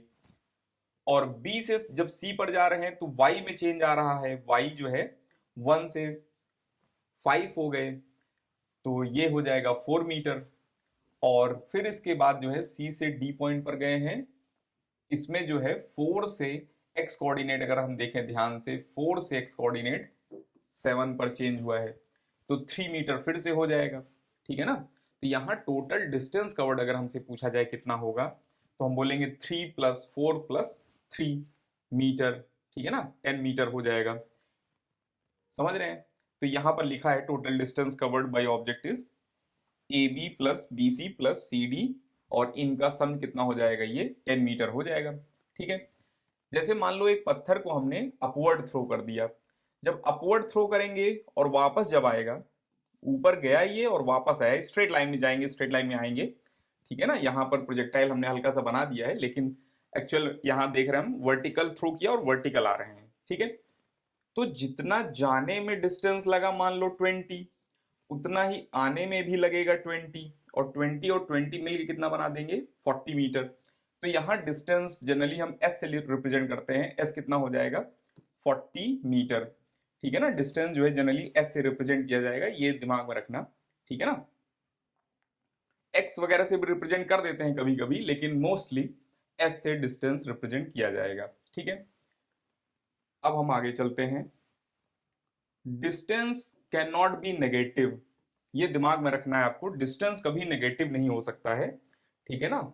ये बेसिकली एक तरह से पाथ लेंथ है, तो पाथ लेंथ कभी नेगेटिव हो ही नहीं सकता है, ठीक है ना। कोई आदमी जब कुछ डिस्टेंस चलेगा तो हमेशा वो पॉजिटिव ही रहेगा, ऐसा हो ही नहीं सकता -2 मीटर चल रहे हो, ठीक है ना कुछ पॉजिटिव में ही डिस्टेंस रहेगा, डिस्टेंस पाथ लेंथ जो रहेगा वो पॉजिटिव ही रहेगा, ठीक है। तो डिस्टेंस ऑलवेज पॉजिटिव रहेगा, ये can not be negative, zero हो सकता है, ठीक है ना, जीरो हो सकता है। जब मोशन करेंगे ही नहीं ऑब्जेक्ट, मान लो मोशन कर ही नहीं रहे हैं, तो वहां पर जो है डिस्टेंस कवर्ड जीरो रहेगा, ठीक है। जैसे अगर हम बात करें, ये बोर्ड है, इस बोर्ड का 1 घंटे में डिस्टेंस कवर्ड कितना होगा नेक्स्ट 1 घंटे में, तो जीरो ही रहेगा क्योंकि बोर्ड यहाँ पर रेस्ट पर है, ठीक है ना। Distance has only magnitude, it has no direction, ठीक है ना, so that it is scalar quantity, ये भी दिमाग में रखना है। एक हमने देखा था मैथमेटिकल टूल में, स्केलर क्वांटिटी, वेक्टर क्वांटिटी वो होते हैं जिनकी डायरेक्शन होती है, और स्केलर क्वांटिटी वो रहते हैं जिनके पास डायरेक्शन नहीं होती है। तो डिस्टेंस में कोई डायरेक्शन नहीं है, समझ रहे हैं ना, कि किस डायरेक्शन में जा रहे हैं ये हमें आइडिया नहीं मिल रहा है। हमें हमसे बोला गया मान लो डिस्टेंस ट्रेवल्ड इज 10 मीटर, केवल हमारे दिमाग में ये है 10 मीटर डिस्टेंस है, path length is 10 metre. Path length कैसा भी हो सकता है, सर्कल हो सकते हैं, रेक्टेंगल हो सकते हैं, स्ट्रेट लाइन हो सकते हैं, कर्व हो सकते हैं, कैसा भी हो सकता है पाथ लेंथ, ठीक है। Next point, distance can never decrease, distance कभी डिक्रीज नहीं कर सकते, ठीक है ना। डिस्टेंस कभी डिक्रीज नहीं कर सकते का मतलब हुआ, जैसे मान लो हम पहले 3 मीटर चले हैं, जैसे इसी एग्जांपल में देखें, हम स्टार्टिंग में हमने 3 मीटर डिस्टेंस कवर किया, उसके बाद किसी भी डायरेक्शन में जाएंगे हम, अगर हम मोशन कर रहे हैं तो वो ऐड ही होगा, पाथ कवर्ड जो है ऐड ही होगा, कभी सब्ट्रैक्ट नहीं हो सकता है। अगर हम मोशन नहीं करेंगे तो डिस्टेंस कांस्टेंट रहेगा, डिक्रीज नहीं कर सकता डिस्टेंस कभी भी, ठीक है ना। जैसे यहां पर हम ऊपर गए पहले और फिर नीचे आ रहे हैं, तो पहले 40 हुआ, फिर डिस्टेंस इंक्रीज कर रहा है क्योंकि पाथ लेंथ तो इंक्रीज ही करेगा, ठीक है ना। तो डिस्टेंस हमेशा बढ़ेंगे या फिर कांस्टेंट रहेंगे, कभी डिक्रीज नहीं कर सकते हैं, ये दिमाग में रखना है हमें, डिस्टेंस कभी डिक्रीज नहीं कर सकते, ठीक है। अच्छा, अगर हम बात करें दो पॉइंट के बीच की distance, distance between two given point depend on path chosen, जैसे यहां से यहां जाना है हमें, तो एक पाथ ये है, एक पाथ ये है, एक पाथ ये है, किसी भी पाथ पर जा सकते हैं यहां से यहां, तो पाथ पे डिपेंड करेगा, डिस्टेंस पाथ पर डिपेंड करते हैं, एक पॉइंट पॉइंट से दूसरे पॉइंट पर जा रहे हैं हम, तो जो डिस्टेंस कवर्ड होगा वो पाथ पर डिपेंड करेगा, ये तो हमको समझ में आ रहा है सिंपली, ठीक है ना, कि जिस पाथ पर जाएंगे उस पाथ का पाथ लेंथ मिल जाएगा हमें, तो ये पाथ लेंथ पर डिपेंड कर रहे हैं, मतलब पाथ पर डिपेंड कर रहे हैं, ठीक है ना, ये पाथ डिपेंडेंट है ऐसा बोल सकते हैं हम, ठीक है। अच्छा, यहाँ ओडोमीटर जो मोटरसाइकिल का रहेगा, ठीक है ना, या बाइक का मोटर, ये स्कूटी का ओडोमीटर जो रहेगा, ये बेसिकली रीड करेगा डिस्टेंस मूव्ड, ये डिस्टेंस मूव्ड बताता है। हम स्पीडोमीटर की बात नहीं कर रहे हैं, ठीक है ना, स्पीडोमीटर की बात नहीं कर रहे हैं, यहां पर ये जो डिजिट्स रहते हैं, ठीक है ना, देखा होगा आपने गाड़ियों में, तो ये जो है ओडोमीटर है, ठीक है ना, ये डिस्टेंस कवर्ड बताएंगे कि कितना डिस्टेंस कवर किया है, ये कभी डिक्रीज नहीं करते, हमेशा बढ़ेंगे ही, ठीक है ना, ये कभी डिक्रीज नहीं करते होंगे। जब कार या स्कूटी रेस्ट पर है तो ये कांस्टेंट बने रहेंगे, और जब ये मोशन करेंगे तो ये इंक्रीज ही करेगा, कभी डिक्रीज नहीं कर सकता है, ये हमको समझ में आ रहा होगा, ठीक है। चलिए, ये देखना है question, which of the following distance time graph is are not possible, इसमें से कौन से ग्राफ पॉसिबल नहीं है डिस्टेंस टाइम के, ठीक है ना। एस से डिस्टेंस रिप्रेजेंट किया गया है वाई एक्सिस पर, एस से, और एक्स एक्सिस पर टाइम रिप्रेजेंट किया गया है, टाइम एक्सेस है ये, ठीक है ना। तो कौन से पॉसिबल नहीं है आपको बताना है, मल्टीपल भी करेक्ट हो सकता है, ठीक है। देखो ध्यान से, पॉज करके ट्राई करो। चलिए अब एक एक करके हम देख रहे हैं। तो पहला देखना ध्यान से, पहले में डिस्टेंस जो है पहले ज्यादा था, फिर डिस्टेंस कम हो रहा है, ठीक है ना। तो ये तो पॉसिबल नहीं है कि डिस्टेंस कम हो जाए, ठीक है। और नेगेटिव भी हो गया है, तो ये पॉसिबल नहीं है, नॉट पॉसिबल में है, तो ये करेक्ट ऑप्शन है, ऑप्शन करेक्ट है, ठीक है ना। हमें वही ऑप्शन बताना था जो नॉट पॉसिबल थे, तो ये करेक्ट ऑप्शन है। अच्छा ये देखेंगे, तो डिस्टेंस टाइम के साथ बढ़ रहा है, डिस्टेंस टाइम के साथ बढ़ रहे हैं, ठीक है ना, और पॉजिटिव भी हैं, तो ये पॉसिबल है, ये पॉसिबल है ग्राफ, इस वजह से करेक्ट ऑप्शन नहीं है। इसमें देखेंगे हम, तो डिस्टेंस पहले बढ़ रहा था, ध्यान से देखना, डिस्टेंस पहले बढ़ रहा था, यहां तक डिस्टेंस बढ़ा, उसके बाद जो है जब टाइम बढ़ रहा है तो डिस्टेंस कम होने लगा, तो डिस्टेंस कम हो नहीं सकता है, इस वजह से ये ग्राफ पॉसिबल नहीं है और ऑप्शन करेक्ट है, ठीक है। ये देखना, यहां पर एक ही टाइम पर, एक टाइम मोमेंट पर दो डिस्टेंस पॉसिबल है, ठीक है ना, एक ही टाइम पर दो डिस्टेंस पॉसिबल है, ठीक है ना। तो एक ही टाइम पर दो डिस्टेंस कैसे हो सकता है, पॉसिबल ही नहीं है। एक ही टाइम पर दो वेलोसिटी, एक ही टाइम पर दो एक्सेलरेशन, ये सब पॉसिबल नहीं रहते हैं, ठीक है। तो ये भी पॉसिबल नहीं है, करेक्ट ऑप्शन हो जाएगा। तो t इज इक्वल टू 0 पर पार्टिकल कहां था, 20 मीटर पर था। t इज इक्वल टू 0 पर पार्टिकल कहां था, 20 मीटर पर था, ठीक है। t is equal to 10 second पर पार्टिकल कहां है, 0 मीटर पर है। t is equal to 15 second पर पार्टिकल कहां है, नहीं दिया गया है हमें, ठीक है ना, पार्टिकल कहां है हमें नहीं दिया गया है, ठीक है। तो एक काम करते हैं, पहले ये कोऑर्डिनेट निकालते हैं कि ये कहां रहेगा, ठीक है। तो ये स्ट्रेट लाइन है, अगर ध्यान से देखें तो ये थीटा के बराबर रहेगा, और इस ट्रायंगल में अगर हम ध्यान से देखें और इस ट्रायंगल में देखें, ठीक है ना, तो दोनों ट्रायंगल में थीटा बराबर है। थीटा बराबर है का मतलब हुआ tan थीटा बराबर होगा, अगर दोनों थीटा बराबर हैं तो tan थीटा जो है दोनों के बराबर होंगे, ठीक है ना, tan थीटा दोनों बराबर होंगे।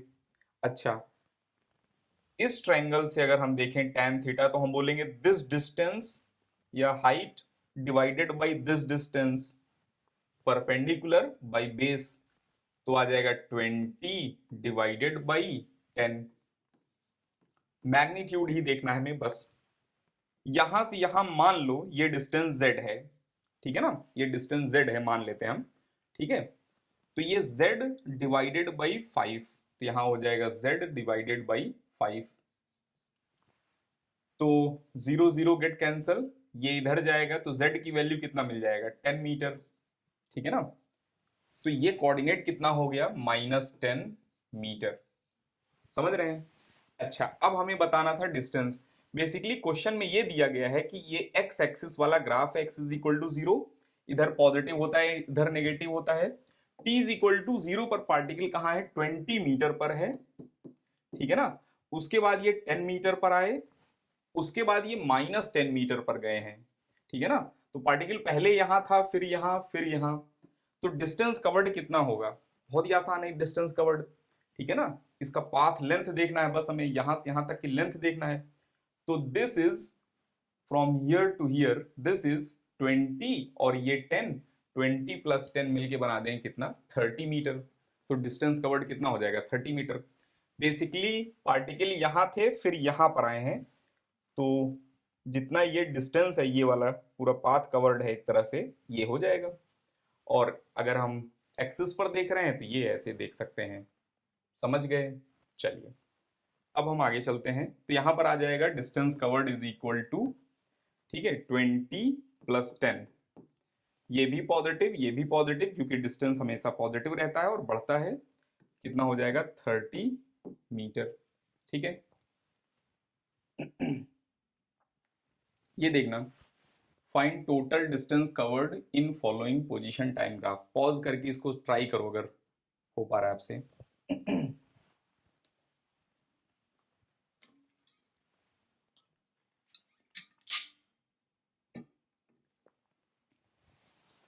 चलिए अब इधर देखना, यहां पर x इज इक्वल टू 0 है, पार्टिकल पहले कहाँ था, x is equal to 10 metre पर थे, ठीक है ना, तो 10 मीटर पर थे ये, कहीं यहां पर मान लो 10 मीटर, उसके बाद कहां पहुंच गए, 20 मीटर पर पहुंच गए, ठीक है ना, पहले 10 मीटर पर थे, उसके बाद 20 मीटर पर, फिर 20 पर ही है, रेस्ट पर है, मतलब 20 पर ही बने हुए हैं, रेस्ट पर हैं, उसके बाद जो है 0 पर आ गए, ठीक है ना, 20 के बाद 0 पर आ गए, उसके बाद ये कोऑर्डिनेट हमें नहीं पता है, ठीक है, तो पहले ये कोऑर्डिनेट निकाल लेते हैं, ध्यान से देखना, वही सेम लॉजिक पिछला वाला लगाएंगे, ये मान लो z, तो ये कितना है हाइट 20 डिवाइडेड बाई ये कितना है, ध्यान से देखना, ये कितना है टाइम 10, तो 20 divided by 10 is equal to tan theta, और इसका भी थीटा वही होगा tan थीटा, तो हम जो है tan theta is equal to tan theta logic से 20 divided by 10 is equal to z perpendicular by base 5, ठीक है ना, तो यहां से भी z वही मिल रहा है हमें 10 मीटर, ठीक है, तो पार्टिकल जो है -10 पर पहुंच गए, क्योंकि ये जो है -10 मीटर होगा, ठीक है, तो ध्यान से अगर देखें हम, तो पार्टिकल पहले यहां थे, फिर यहां पर पहुंचे, फिर यहां से यहां पर पहुंचे हैं, ठीक है ना, +10 से 20, 20 से 0, 0 से -10, तो अब जो है हमसे पूछा गया टोटल डिस्टेंस कवर्ड, तो हम बोलेंगे total distance covered is equal to 10, ये वाली डिस्टेंस 10 है, ये वाली डिस्टेंस 20, फिर से 10 कवर किया इन्होंने, तो यहां पर कितना हो जाएगा 40 मीटर, ठीक है ना, यहां पर टोटल कितना हो जाएगा 40 मीटर। चलिए अब हम आगे चलते हैं, अब हम देखेंगे डिस्प्लेसमेंट, ठीक है ना, अगर हम बात करें डिस्प्लेसमेंट, तो कोई भी पार्टिकल एक पोजीशन से दूसरे पोजीशन पर जा रहे हैं, तो जो शॉर्टेस्ट पाथ होगा, ठीक है ना, स्ट्रेट लाइन से इनिशियल को फाइनल से स्ट्रेट लाइन से अगर हम ज्वाइन कर दें, तो जो स्ट्रेट लाइन मिलेगा वही क्या रहेगा, उसकी लेंथ क्या रहेगा, डिस्प्लेसमेंट रहेगा, ठीक है ना, तो ये है shortest distance between initial to final, initial to final जो है शॉर्टेस्ट पाथ होगा या शॉर्टेस्ट डिस्टेंस होगा, उसी को बोलेंगे हम, दैट इज डिस्प्लेसमेंट, ठीक है, डिस्प्लेसमेंट इज शॉर्टेस्ट डिस्टेंस, ठीक है ना, measured from initial to final position, ठीक है ना, ऑफ ऑब्जेक्ट, चाहे तो आप स्कूल में बोर्ड के लिए देख रहे हैं, तो इस ये 9th क्लास के लिए देख रहे हैं, तो ये जो है मेजर्ड वर्ड हटा भी सकते हैं, displacement is shortest distance from initial to final, ठीक है ना, या फिर ऐसे भी बोल सकते हैं displacement is short straight line, ठीक है ना, displacement is the straight line distance from initial to final position, जो आपको इसमें से आसान लग रहा है पॉज करके उसको लिख लो पहले, ठीक है, फिर आगे चलते हैं। चलिए जैसे मान लो एक पर्सन यहां पर है, वो यहां से यहां गए, उसके बाद यहां गए, उसके बाद यहां गए, तो हमसे पूछा जाए डिस्प्लेसमेंट क्या है, तो डिस्प्लेसमेंट रहेगा स्ट्रेट लाइन से ज्वाइन कर दो, इनिशियल और फाइनल को स्ट्रेट लाइन से ज्वाइन कर दो, तो जो स्ट्रेट लाइन से ज्वाइन करेंगे इसी का लेंथ क्या रहेगा, डिस्प्लेसमेंट रहेगा, ठीक है ना, और डिस्प्लेसमेंट की डायरेक्शन होती है, डायरेक्शन क्या रहेगा, इनिशियल से फाइनल की डायरेक्शन में रहता है, इनिशियल से फाइनल की डायरेक्शन में रहता है डिस्प्लेसमेंट, ठीक है, जैसे एक क्वेश्चन देखना, यहां पर कोई एक पर्सन है t इज इक्वल टू 0 पर थे, उसके बाद ये चलते चलते 60 पर पहुंचे, उसके बाद फिर से चलते चलते 3 पर पहुंच गए, तो हमसे पूछा जाए डिस्प्लेसमेंट कितना होगा, पहले यहां थे, यहां से यहां पहुंचे, यहां से यहां पहुंच गए, फिर से 25 पर, ठीक है, तो डिस्प्लेसमेंट कितना होगा, तो डिस्प्लेसमेंट केवल और केवल ये लेंथ होगा, बस डिस्प्लेसमेंट कितना होगा, हम बोलेंगे final position minus initial position, final 25 है, -0 कर देंगे, मिल जाएगा हमें 25, ठीक है ना, तो यहां पर डिस्प्लेसमेंट को स्ट्रेट लाइन के डिस्प्लेसमेंट को जनरली हम डेल्टा एक्स से लिखते हैं, ठीक है ना, और 11th वगैरह में देखेंगे इसको हम पोजीशन वेक्टर से लिखेंगे हम, ठीक है ना, difference of position vector delta R vector से लिखेंगे। अभी हम एस, या फिर कभी कभी एस वेक्टर से लिखते हैं, ठीक है ना, एस वेक्टर से भी लिखेंगे हम इसको, ठीक है। तो अभी हम डेल्टा एक्स से लिख रहे हैं। डेल्टा एक्स क्या रहेगा, डिस्प्लेसमेंट क्या रहेगा, ये इज इक्वल टू यहां पर 25 मीटर रहेगा, ठीक है ना, यहां पर, ठीक है। अच्छा, displacement has magnitude and direction, ठीक है ना, so that it is vector quantity. इसके पास डायरेक्शन भी है कि 25 मीटर किस डायरेक्शन में, पॉजिटिव डायरेक्शन में, ठीक है ना, या नेगेटिव डायरेक्शन, जिस भी डायरेक्शन में वो पार्टिकल गए होंगे उस डायरेक्शन को हमें बताना पड़ेगा यहाँ पर, ठीक है। तो ये जो है साइन भी इनके पास रहेगा, एक तरह से समझ सकते हैं हम, ये वेक्टर क्वांटिटी है, ठीक है। इट्स मैग्नीट्यूड में डिक्रीज, इनका मैग्नीट्यूड डिक्रीज भी कर सकता है। ध्यान से देखना, जब यहां से चल रहे हैं ये बढ़ रहा है बढ़ रहा है बढ़ रहा है, डिस्टेंस और डिस्प्लेसमेंट दोनों, डिस्टेंस और डिस्प्लेसमेंट दोनों बढ़ा है यहां तक। लेकिन जब ये वापस आ रहे हैं तो वापस आते समय डिस्टेंस तो बढ़ रहा है नो डाउट, लेकिन डिस्प्लेसमेंट घट रहा है। सोचो पहले ये डिस्प्लेसमेंट था, फिर यहां पर आ गए, ये डिस्प्लेसमेंट हो गया, ठीक है ना। तो डिस्प्लेसमेंट पहले तो बढ़ रहा था अप टू 60 बढ़ा, फिर 65, कम होने लगा कम होने लगा कम होने लगा और फाइनली 25 पर आ गए। तो डिस्प्लेसमेंट घट भी सकता है, ठीक है, इसमें कोई डाउट नहीं है। मे बी पॉजिटिव, नेगेटिव और जीरो, ठीक है ना, फॉर मूविंग, ठीक है, और जीरो फॉर मूविंग बॉडी। अच्छा, ठीक है, जीरो भी हो सकता है मूविंग बॉडी के लिए। मान लो एक पत्थर को हमने थ्रो किया अपवर्ड, वो गए टॉप मोस्ट पॉइंट पर, वापस आएंगे जब उसी रेफरेंस पर आएंगे, उसी हाइट पर आएंगे, ठीक है ना, तो डिस्प्लेसमेंट कितना हो जाएगा, जीरो हो जाएगा। तो मूविंग बॉडी के लिए पॉजिटिव, नेगेटिव या जीरो हो सकते हैं। और डिस्टेंस मूविंग बॉडी के लिए हमेशा पॉजिटिव रहेगा, जीरो भी नहीं होगा। अगर मूविंग बॉडी है तो जीरो भी नहीं रहेंगे डिस्टेंस, ठीक है। और ये जो है पॉजिटिव, नेगेटिव, जीरो कुछ भी हो सकते हैं मूविंग बॉडी के लिए, ठीक है। और the magnitude of displacement and distance are equal only when body move in straight line without changing direction, ठीक है ना, ये भी पॉइंट याद रखना है, हमारे दिमाग में होना चाहिए। अगर एक बॉडी है वो स्ट्रेट लाइन में चलते जा रहे हैं, स्ट्रेट लाइन में चलते जा रहे हैं चलते जा रहे हैं चलते जा रहे हैं चलते जा रहे हैं, तो डिस्टेंस और डिस्प्लेसमेंट दोनों बराबर होंगे विदाउट चेंजिंग, ध्यान रखना, विदाउट चेंजिंग डायरेक्शन, ठीक है ना, इसमें डायरेक्शन चेंज नहीं होना चाहिए, विदाउट चेंजिंग डायरेक्शन, ठीक है। तो स्ट्रेट लाइन में चल रहे हैं और विदाउट चेंजिंग डायरेक्शन, तो डिस्टेंस और डिस्प्लेसमेंट क्या हो जाएंगे, बराबर हो जाएंगे, ठीक है। अगर हमसे बोला जाए कि a particle is moving on straight line, given straight line, distance and displacement must be same, तो आंसर आ जाएगा फॉल्स, क्योंकि स्ट्रेट लाइन में चल तो रहे हैं लेकिन ये तो बोला ही नहीं कि विदाउट चेंजिंग डायरेक्शन, ठीक है ना, तो मस्ट में स्टेटमेंट फेल कर जाएगा, समझ रहे हैं। तो एक पार्टिकल है वो स्ट्रेट लाइन में चल रहा है विदाउट चेंजिंग डायरेक्शन, तब जाकर डिस्टेंस और डिस्प्लेसमेंट, ठीक है ना, इक्वल रहेंगे, समझ गए। मोस्ट ऑफ द केस में डिस्प्लेसमेंट कम रहेगा, मोस्ट ऑफ द केस में डिस्प्लेसमेंट कम रहता है, केवल एक ही केस में डिस्टेंस और डिस्प्लेसमेंट बराबर हो सकते हैं स्ट्रेट लाइन में विदाउट चेंजिंग डायरेक्शन। तो यहां पर लिख रहे हैं डिस्प्लेसमेंट, ये डिस्प्लेसमेंट जो है less than or equal to distance होता है, less than or equal to का साइन लगा रहे हैं हम, ठीक है ना। इक्वल कब रहेगा, इक्वल कब रहेगा, जब स्ट्रेट लाइन में विदाउट चेंजिंग डायरेक्शन रहे, ठीक है ना, वहां पर इक्वल हो जाएगा, अदरवाइज डिस्टेंस जो है लेस रहते हैं, ठीक है ना, डिस्टेंस से distance most of the case में ज्यादा रहते हैं, ठीक है ना। जैसे हमसे बोला जाए distance must be greater than displacement, ये स्टेटमेंट करेक्ट है, हम बोलेंगे नहीं, मे बी इक्वल, ठीक है ना, may be equal for straight line without changing direction, ठीक है। अच्छा, नेक्स्ट पॉइंट, डिस्प्लेसमेंट जो है x2 माइनस x1 रहेगा for one dimension, straight line motion अगर हो रहा है वन डायमेंशन में, तो डिस्प्लेसमेंट जो है डेल्टा x से रिप्रेजेंट करेंगे और डेल्टा x की वैल्यू क्या होगा, final minus initial, x2 minus x1 कर देंगे, आ जाएगा, ठीक है।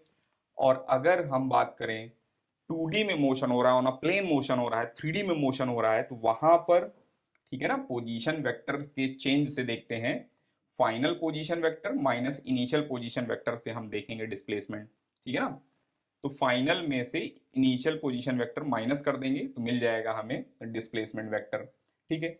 इसका यूज 9th क्लास में तो नहीं है मोस्टली, ठीक है ना, बेसिक क्वेश्चन में हम देख सकते हैं, हो सकता है देखें आगे, ठीक है। इसका यूज हम मेनली देखेंगे हम 11th क्लास में, ठीक है। और SI unit of distance displacement, दोनों की एसआई यूनिट क्या है, मीटर है, ठीक है ना। और इनकी अदर यूनिट्स अगर हम बात करें तो किलोमीटर, डिस्टेंस किसी में जिसमें भी मेजर करते हैं उस वो यूनिट हो जाएगा इनका, ठीक है ना, सेंटीमीटर, किलोमीटर, ठीक है। 1 kilometre is equal to 1000 metre, ये हमें पता है। और 1 metre is equal to 100 centimetre पता है। 1 centimetre is equal to 10 mm, ये सब हमें पता होना चाहिए, ठीक है ना। कन्वर्जन, ये कन्वर्जन, ये कन्वर्जन और ये कन्वर्जन हमें पता होना चाहिए। वैसे तो फिट वगैरह भी रहता है, डिस्टेंस मेजरमेंट के लिए यूज किया जाता है, लेकिन 9 क्लास में क्वेश्चन फिट वगैरह से आई थिंक नहीं बनेंगे, इसलिए नहीं पढ़ रहे हम, ठीक है। चलिए, जैसे देखना ये एक मैप है, और इस मैप में, ठीक है ना, ये गूगल मैप है मान लो, और कोई कार है या कोई पर्सन है रनिंग कर रहे हैं, इस पाथ पर रन करते हुए चल रहे हैं, चल रहे हैं, चल रहे हैं, चल रहे हैं, ठीक है ना, और यहां पर पहुंच गए एंड पर, ठीक है।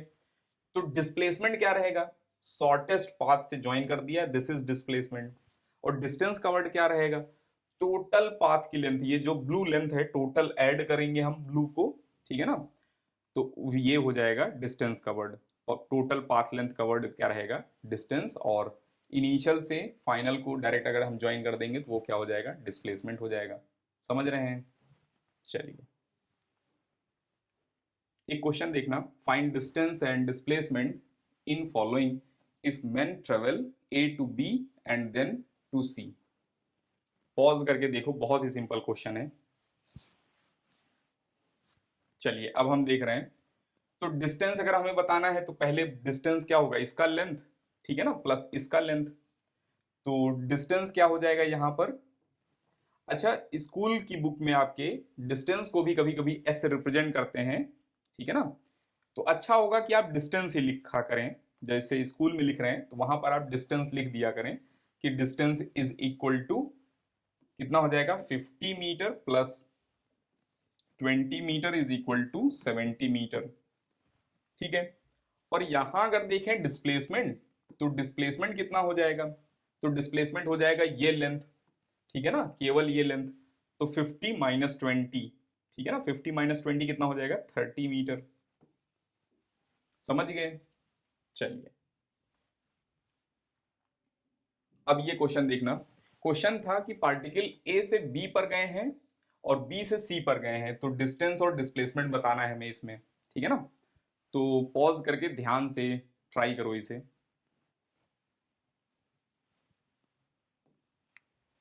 चलिए, अब हम देख रहे हैं, तो ए से बी पर गए हैं तो डिस्टेंस पहले निकाल रहे हैं हम, तो डिस्टेंस कितना हो जाएगा, A to B distance is 3 metre plus B to C, यहां से यहां तक की लेंथ, तो यहां से यहां तक की लेंथ अगर आप ध्यान से देखें तो डायरेक्ट आप 7 बोल सकते हैं, अदरवाइज ये 3 + 4 जो है लिखेंगे आप, 3 + 4, आप बोलोगे यहाँ तो -4 है। तो डिस्टेंस हमेशा पॉजिटिव रहते हैं, हमें चाहिए पाथ लेंथ चाहिए हमें, ठीक है ना, तो लेंथ हमेशा पॉजिटिव रहेगा। और ये हो जाएंगे कितना, 10 मीटर, ठीक है। और डिस्प्लेसमेंट अगर हम बात करें तो डिस्प्लेसमेंट के पास साइन वाइन रहता है, तो ये हो जाएगा x2 - x1, final minus initial, final कितना है, -4 माइनस ऑफ इनिशियल कितना था, 0, तो ये कितना हो जाएगा, -4 मीटर, ठीक है ना, ये हो जाएगा डिस्प्लेसमेंट। समझ गए। चलिए, अब ये देखना क्वेश्चन, इसमें पूछा गया है, ये एक स्क्वायर है, और स्क्वायर में एक पर्सन यहां पर है, मान लो ए से बी पर जा रहे हैं, बी से सी पर जा रहे हैं, और हमें चाहिए डिस्टेंस। तो डिस्टेंस तो बहुत सिंपल है, पॉज करके देखो। चलिए, 5 + 5 कितना हो जाएगा, 10 मीटर। और डिस्प्लेसमेंट कितना हो जाएगा, ठीक है ना। वैसे यहाँ डेल्टा एक्स नहीं लिखना चाहिए हमें, ठीक है ना, डेल्टा एक्स नहीं लिखना चाहिए, डेल्टा एक्स मेनली यूज होता है ये आपके 1 डायमेंशन के लिए, लेकिन 9 क्लास है तो हम यूज कर सकते हैं, अदरवाइज हमें यहाँ पर 12th में देखेंगे, यहाँ यूज करेंगे डेल्टा आर, वेक्टर का मॉड, ठीक है ना, या डेल्टा आर वगैरह लिखेंगे हम, ठीक है। तो अभी के लिए हम डेल्टा एक्स से काम चला सकते हैं, तो डेल्टा एक्स क्या हो जाएगा, डेल्टा एक्स हो जाएगा 5√2, ठीक है ना, मीटर। ये जो रहेगा ये रहेगा 5√2 मीटर, ठीक है ना। पाइथागोरस थ्योरम लगाएंगे यहाँ पर, this under root whole square, और मिल जाएगा हमें ये हाइपोटेनियस। चलिए यहां देखना, पार्टिकल जो है ए से बी पर गए हैं और बी से सी पर गए हैं, तो डिस्टेंस और डिस्प्लेसमेंट बताना है, फास्ट कैलकुलेट करो। चलिए अब इधर देखना, या कभी कभी बोलेंगे कि ये सेमी सर्कल कवर किए हैं, कुछ ऐसा सेंटेंस लिखा रहेगा, ठीक है ना, या डायमेट्रिकली अपोजिट पॉइंट पर पहुंच गए हैं, ऐसा कुछ सेंटेंस लिखा रहेगा। तो डिस्टेंस क्या होगा, इसका लेंथ, तो इसका लेंथ यहां से यहां तक कितना लेंथ होगा अगर हम बात करें, तो ये है 2πr डिवाइडेड बाई 2, कितना होगा पाई आर, ठीक है ना। डिस्टेंस कवर्ड कितना होगा पाई आर, ठीक है। तो एस कितना हो जाएगा पाई आर, पाई की वैल्यू कितनी होती है 22/7, एग्जैक्ट वैल्यू नहीं है लेकिन ये यूज कर सकते हैं हम, ठीक है। मल्टीप्लाई बाई आर कितना है 14, तो यहां से आ जाएगा ये कट होगा, ठीक है ना, तो ये 2 और 44 मीटर मिल जाएगा डिस्टेंस। और डिस्प्लेसमेंट अगर हम बात करें, डिस्प्लेसमेंट कितना रहेगा, तो डिस्प्लेसमेंट शॉर्टेस्ट पाथ यहां से यहां तक का शॉर्टेस्ट पाथ कितना हो जाएगा 14 + 14, डायमीटर, डायमीटर जो है कितना है 14 + 14, 8, ये 28 मीटर हो जाएगा, ठीक है ना, ये मिल जाएंगे हमें, ठीक है। चलिए नेक्स्ट देखना, ये काफी अच्छा क्वेश्चन है। कभी कभी हमें बताया जाएगा कि पर्सन ईस्ट में गए हैं, फिर वेस्ट में चले गए, फिर नॉर्थ में चले गए, कुछ इस टाइप का बताएंगे जब हमें इंस्ट्रक्शंस देंगे हमें, ठीक है ना। तो वहां पर हम इंस्ट्रक्शन को फॉलो करते हुए एक जो है बनाना है ग्राफ जैसा, ठीक है ना, पाथ वगैरह बनाना है, किधर किधर चल रहे हैं पार्टिकल, ठीक है ना, या पर्सन किधर चल रहे हैं। तो जब भी ऐसे क्वेश्चन आएंगे तो हमेशा अपनी कॉपी में हमें ये बना लेना है पहले, ये बना नहीं रहेगा, आपको बनाना पड़ेगा, ठीक है ना। आपने इंडिया का मैप देखा है, इधर ईस्ट होता है, इधर नॉर्थ होता है, तो हमेशा जो है इस डायरेक्शन में ईस्ट, इस डायरेक्शन में नॉर्थ, और इस डायरेक्शन में वेस्ट, और इस डायरेक्शन में साउथ, हमेशा कॉपी में आप ये बनाना, ठीक है ना। जैसे आपकी कॉपी है, कॉपी का एक पेज है ये, ठीक है ना, पहला काम है ये बना लेना, ठीक है। अच्छा दूसरा, अब हम जो जो इंस्ट्रक्शन बोलेंगे वही इंस्ट्रक्शन यहाँ पर प्लॉट कर देंगे। A man travel a distance 2.5 metre towards east, तो ईस्ट डायरेक्शन में पहले चल रहे हैं, तो मान लो यहां पर प्लॉट कर सकते हैं, यहां भी प्लॉट कर सकते हैं, कहीं पर भी हम यहां प्लॉट कर रहे हैं। तो पहले ये ईस्ट चल रहे हैं कितना 2.5 मीटर, ठीक है। उसके बाद टूवर्ड साउथ, ठीक है ना, देन 3 मीटर टूवर्ड साउथ, तो 3 मीटर जो है साउथ चले गए, ये 3 मीटर साउथ की डायरेक्शन में, साउथ की डायरेक्शन ये है, ठीक है ना, साउथ की डायरेक्शन में चले गए, ठीक है।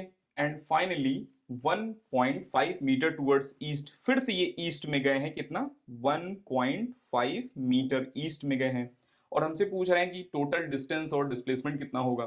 तो डिस्टेंस निकालना तो बहुत आसान है, डिस्टेंस कितना हो जाएगा, हम बोलेंगे 2.5 प्लस 3 मीटर प्लस 1.5 मीटर, तो ये आ जाएगा कितना 7 मीटर, ठीक है ना।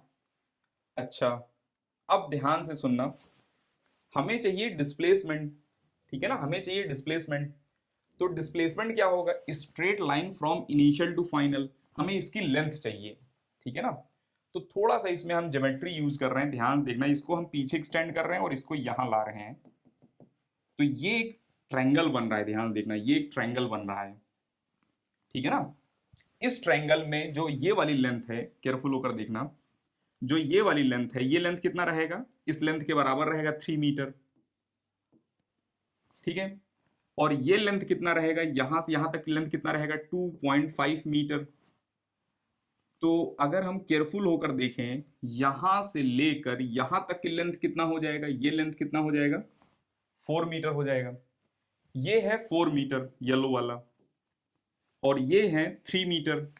तो हाइपोटेनियस कितना हो जाएगा, ये राइट एंगल ट्रायंगल बन गया, तो हाइपोटेनियस कितना हो जाएगा, तो यहां हमें वैसे डेल्टा आर लिखना चाहिए, लेकिन डेल्टा एक्स आपके 9th में है तो काम चल जाएगा। इसकी वैल्यू कितना हो जाएगा under root whole square of 3 square plus यहाँ पर हो जाएगा 4 स्क्वायर, तो ये हो जाएंगे कितना 9 प्लस 40 ये 16 और 9 प्लस 16 25, 25 का अंडर रूट लगाएंगे तो कितना आ जाएगा 5 मीटर आ जाएगा।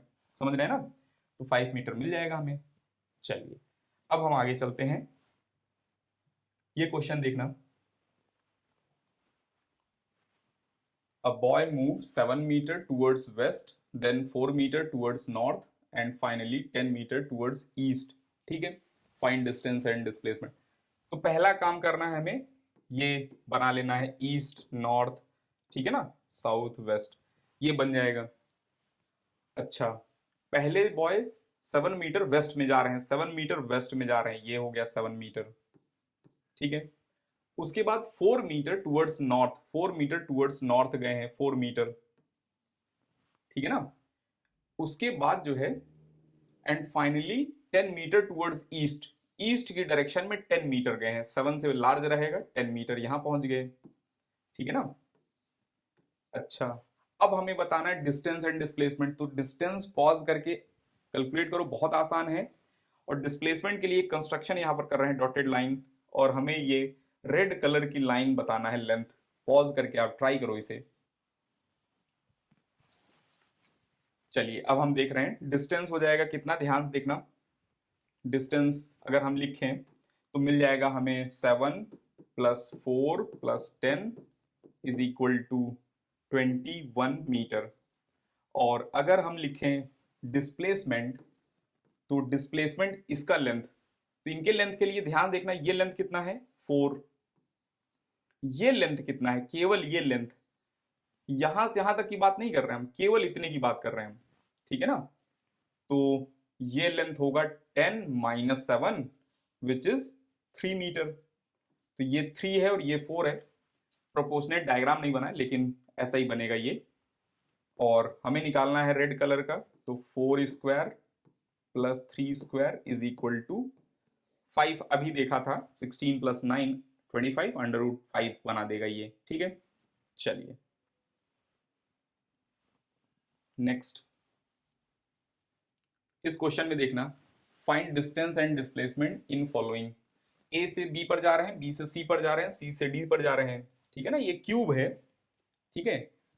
तो डिस्टेंस कितना होगा, डिस्टेंस निकालना तो बहुत आसान है। डिस्टेंस कितना हो जाएगा 5 प्लस 5 प्लस 5, 15 मीटर, ठीक है। और अगर हमसे पूछा जाए डिस्प्लेसमेंट कितना होगा, तो हम बोलेंगे यहां से यहां बॉडी डायगोनल की लेंथ चाहिए, ठीक है ना। तो बॉडी डायगोनल की लेंथ हमने याद कराया था मैथमेटिकल टूल में, a√3 रहता है, और फेस डायगोनल a√2 रहता है, उससे भी कैलकुलेट कर सकते हैं, डायरेक्ट लिख सकते हैं। अदरवाइज ध्यान से देखना, a को c से ज्वाइन किया हमने, a को c से ज्वाइन किया, ये वाली लेंथ कितना रहेगा अगर हम बात करें, तो 5 और 5 का अंडर रूट होल स्क्वायर करेंगे तो आ जाएगा 5√2। AC की लेंथ रहेगा कितना 5√2। अच्छा, अब जो है CD की लेंथ देख रहे हैं हम, तो 5 है। AC और CD परपेंडिकुलर हैं, क्योंकि एक ऑन द प्लेन है, एक परपेंडिकुलर टू द प्लेन है, और हमें चाहिए AD, ठीक है ना। तो AD अगर देखें ध्यान से, AD is equal to under root of AC square plus CD square, और ये बन जाएगा 5√2 का स्क्वायर प्लस 5 का स्क्वायर। तो ध्यान से देखेंगे तो ये है 25 इंटू 2 50, 50 प्लस 25 तो √75 आ जाएगा, और इसमें से 5 कॉमन लेंगे तो 5√3 मिल जाएगा हमें मीटर, ठीक है। चलिए पॉज करके लिख लो, फिर आगे चलते हैं। ये क्वेश्चन देखना, ये बहुत ही अच्छा क्वेश्चन है। इसमें बताना है हमें टोटल डिस्टेंस एंड डिस्प्लेसमेंट, ठीक है ना। तो डिस्टेंस और डिस्प्लेसमेंट बताना है, तो ध्यान से देखना। पहले हम ये कोऑर्डिनेट निकाल लेते हैं कि ये कोऑर्डिनेट कितना है, ठीक है ना, ये कोऑर्डिनेट कितना है। तो इस कोऑर्डिनेट के लिए हमने वहां बताया था आपको कि थीटा का थीटा tan थीटा के बराबर करते हैं हम, और ये tan थीटा अगर ध्यान देखें, ये थीटा का tan थीटा देखें, perpendicular is 10 10 by 10 by this length is 5 to 20 15 is equal to this length, let z इसको मान लिया हमने, तो z डिवाइडेड बाई 5, ठीक है।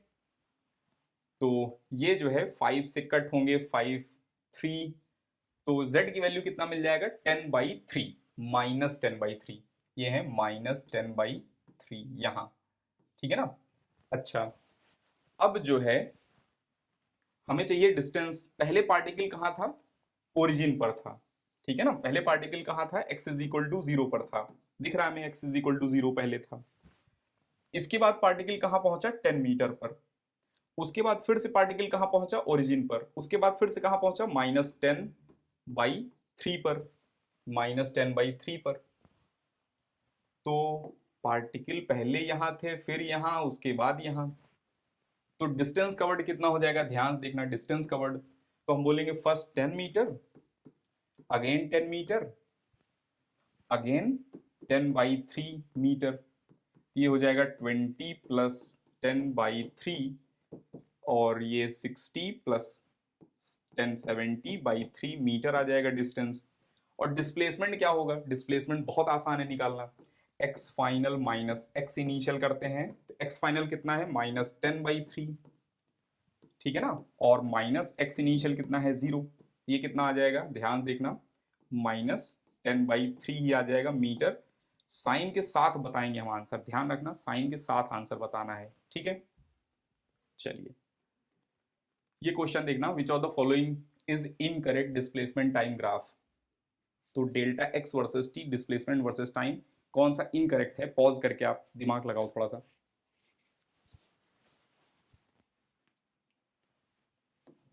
चलिए अब हम देखते हैं, ये तो पॉसिबल है नो डाउट, डिस्प्लेसमेंट नेगेटिव हो सकता है, कोई दिक्कत नहीं है, ये तो दिख ही रहा है, कोई दिक्कत नहीं है। डिस्टेंस टाइम के साथ साथ डिस्प्लेसमेंट बढ़ रहा है, टाइम के साथ साथ डिस्प्लेसमेंट बढ़ रहा है। यहां टाइम के साथ साथ डिस्प्लेसमेंट घटना स्टार्ट कर दिया, डिस्प्लेसमेंट घट सकते हैं, ठीक है ना, डिस्टेंस नहीं घट सकते हैं, डिस्प्लेसमेंट तो घट सकते हैं, तो ये भी पॉसिबल है, ठीक है ना। और ये जो है पॉसिबल नहीं है, क्यों, क्योंकि एक ही टाइम पर दो डिस्प्लेसमेंट, ये तो पॉसिबल ही नहीं, एक ही टाइम पर हम दो जगह पर हों एक तरह से, ठीक है ना, दो डिस्प्लेसमेंट हो जाए, ये तो पॉसिबल ही नहीं है, तो ये पॉसिबल नहीं है।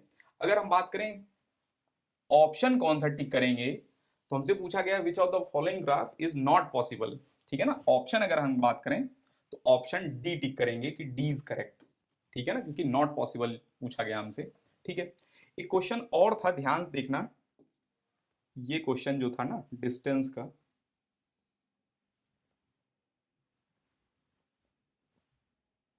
इसमें अगर हम से पूछा जाए कि डिस्प्लेसमेंट कितना है, तो ध्यान से देखना डिस्प्लेसमेंट इसमें कितना रहेगा। डिस्प्लेसमेंट कितना रहेगा, तो हम बोलेंगे एक्स फाइनल इज -10, ठीक है ना, minus x initial, x initial कितना है 20, तो यहां पर कितना हो जाएगा -30 मीटर आ जाएगा डिस्प्लेसमेंट इसमें, ठीक है। और अगर हम बात करें यहां पर डिस्प्लेसमेंट अगर हमसे पूछा जाता, तो हम बोलेंगे डिस्प्लेसमेंट इस पर्टिकुलर क्वेश्चन के लिए, पॉज करके आप सॉल्व करो।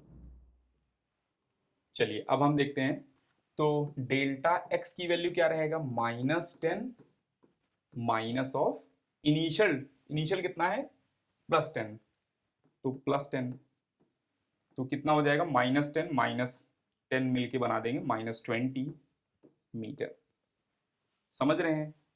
चलिए अब हम आगे चलते हैं।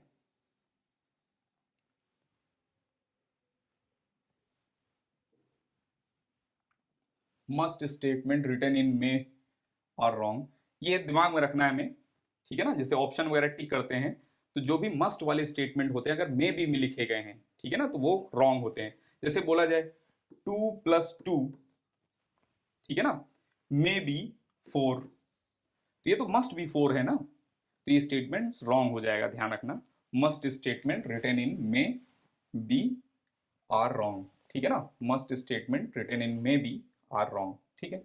चलिए ठीक है, आज के लेक्चर में इतना ही है। नेक्स्ट लेक्चर में हम देखेंगे स्पीड वगैरह और एवरेज स्पीड वगैरह देखेंगे, ठीक है ना। उसके अगले लेक्चर में देखेंगे वेलोसिटी, एवरेज वेलोसिटी वगैरह देखेंगे, ठीक है। चलिए लीव कर सकते हैं आप, नेक्स्ट क्लास में मिलते हैं हम।